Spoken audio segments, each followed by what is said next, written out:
E aí pessoal, estamos aqui com mais um vídeo no canal. Eu me chamo Felipe Bellini e hoje a gente vai falar sobre o filósofo aí primeiro, o filósofo que começou, o primeiro a ser destacado lá pelo Diógenes Laércio.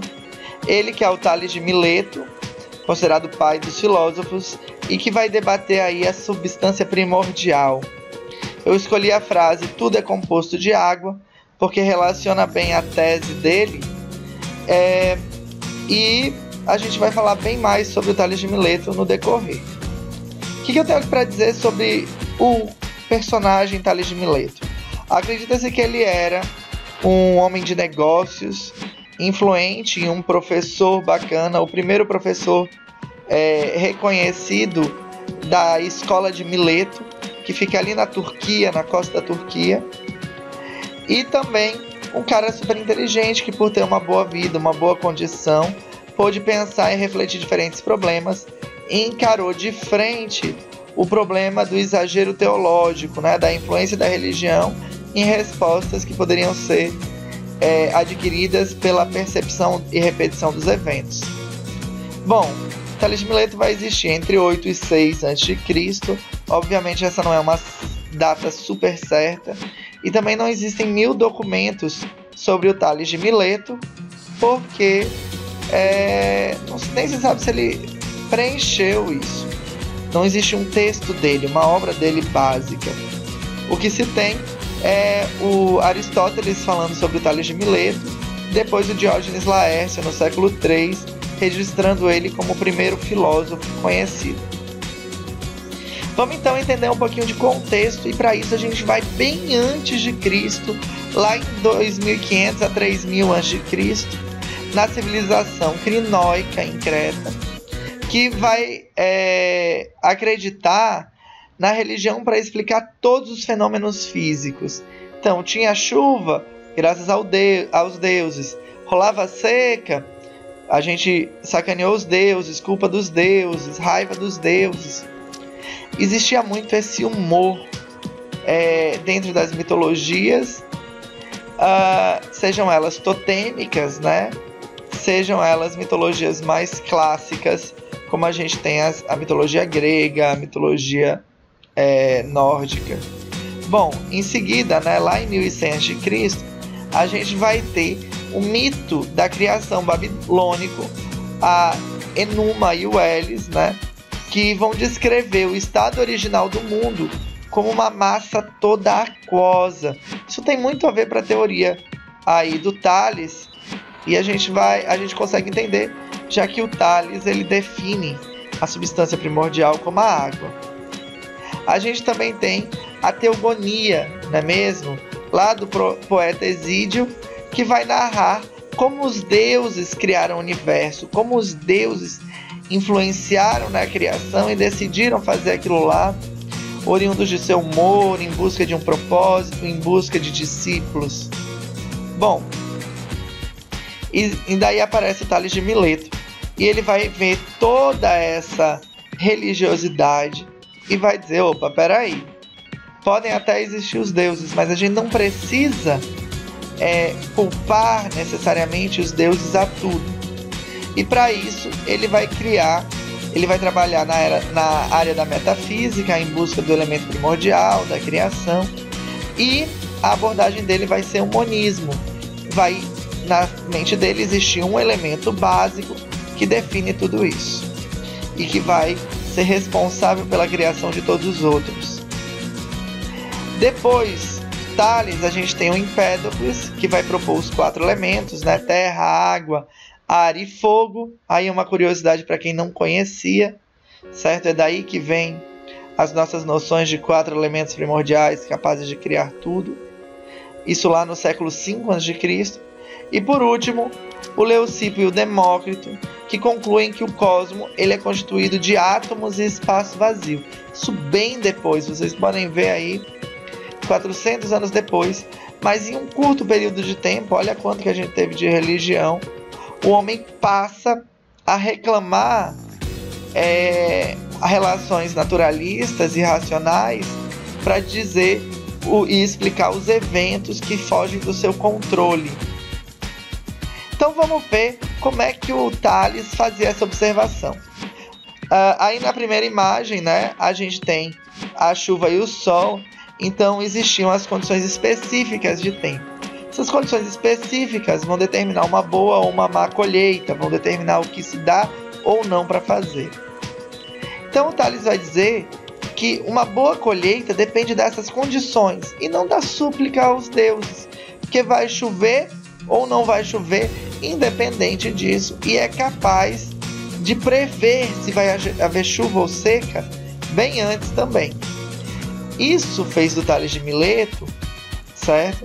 Um homem com um grande poder de negócios. Ele conseguia prever a grana que ele ia ter, ele conseguia realizar mais ou menos investimentos de tempos em tempos. E essas boas condições levam a uma boa colheita. Então a gente já começa a ver como ele começa a se tornar influente, tanto politicamente quanto economicamente, já que ele tem essa capacidade, esse olhar. E também como ele se distancia cada vez mais da religiosidade. Isso acontece porque lá no século III, no século VI a.C., certo? Ao século VI a.C., as civilizações se valiam da religião para explicar todos os fenômenos do mundo. E essa religiosidade ia desde a chuva que caía ao azar de você ficar doente.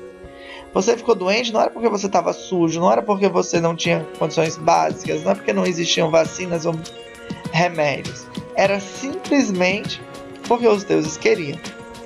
A partir de então, começa a surgir uma nova comunidade, uma nova estirpe de pensadores que vão tentar explicar de maneira natural e racional o que acontece e por que acontece.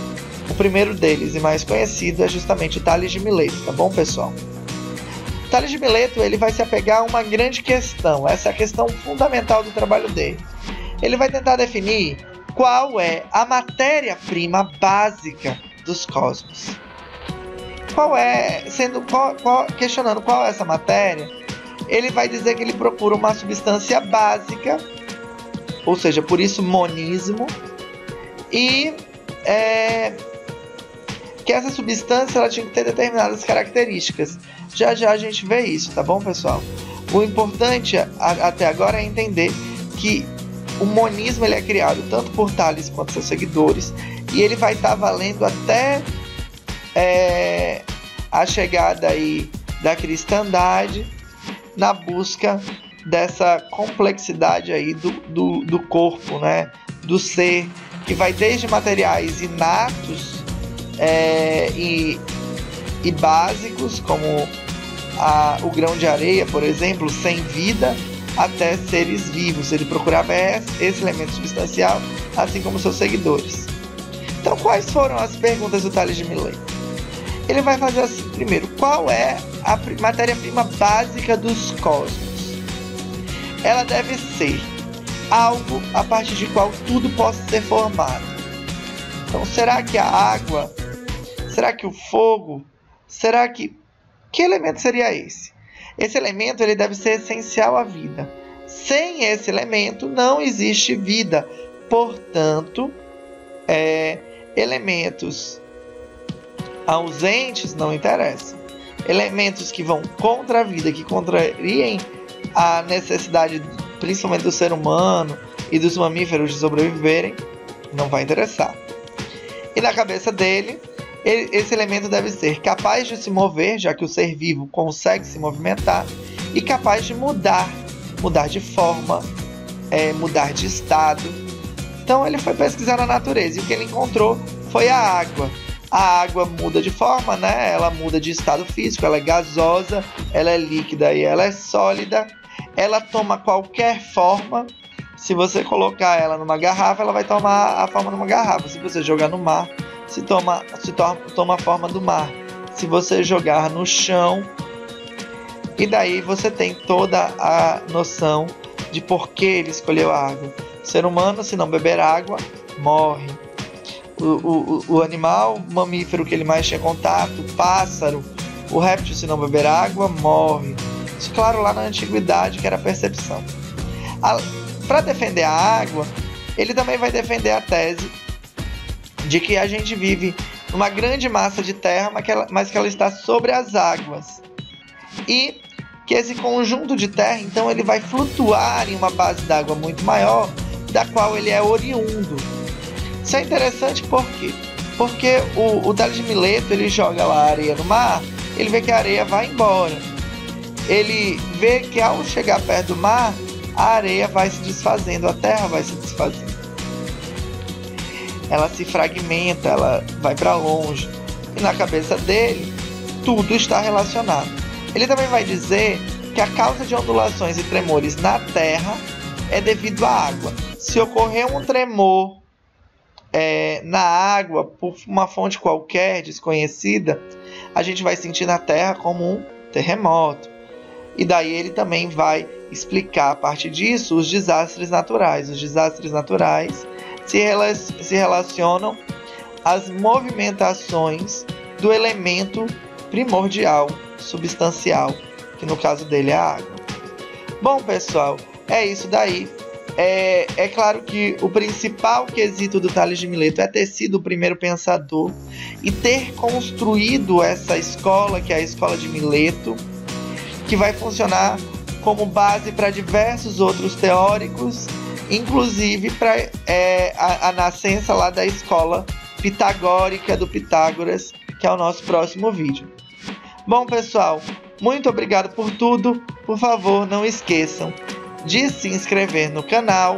Aqui tem mais algumas informações interessantes, como qual a cidade dele, né? A costa da Turquia, a cidade de Mileto. Aqui ele foi referenciado por Aristóteles, Diógenes, tudo que foi falado aqui no vídeo. Por favor, se inscrevam no canal. Até a próxima. Falou!